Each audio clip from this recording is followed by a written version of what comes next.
আসসালামু আলাইকুম।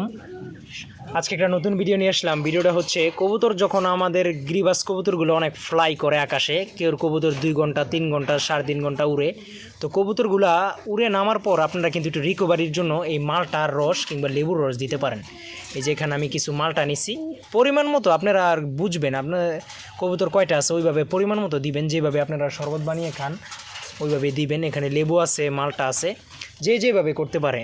লেবু দিয়েও দিতে পারেন, মালটা দিয়েও দিতে পারেন, মানে ভিটামিন সি যেই খাবারগুলো পানির সাথে মিশায়া সপ্তাহে অন্তত 3 দিন খাওয়ানো উত্তম বলে, প্রতিদিন দিতে পারলে আরও ভালো। তো সবাই কর্ম করে, কাজে সবাই বিজি থাকে, কবুতরগুলো তারপরও কষ্ট করে সবাই পালে। তো এই জন্য আর কি কবুতরগুলোকে একটু রিকভারির জন্য প্রায় এই মালটার শরবত কিংবা লেবুর শরবত দিলে কবুতরগুলো পরের দিন আপনাকে আরও ভালো ফ্লাই দিবে।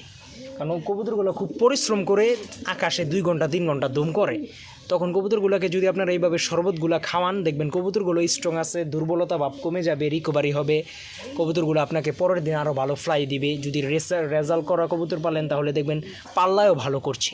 তো এইভাবে কবুতরগুলোর একটু যত্ন নেবেন, নিজেরও যেমন যত্ন নেন কবুতরগুলোকে একটু যত্ন নেবেন, একটু চেষ্টা করবেন।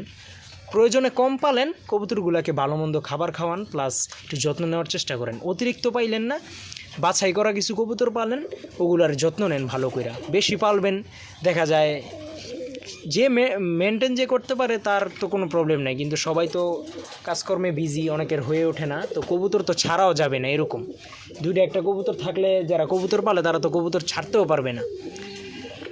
2টা একটা পালবেই, যতই আপনি কবুতর তার থেকে সরায় দেন, সে আজকেও কালকেও আবার যখন সময় পাবে তখনই কবুতর পালবে। তো ওইভাবেই আপনারা কবুতরগুলোকে মেনটেন করবেন, আর এই ভিটামিন সি যে শরবতগুলো কবুতরকে খাওয়ানোর চেষ্টা করবেন। তো আসসালামু আলাইকুম। ভিডিওটা যদি ভালো লেগে থাকে তো আমার চ্যানেলটা সাবস্ক্রাইব করে একটা লাইক দিয়ে পাশে থাকবেন।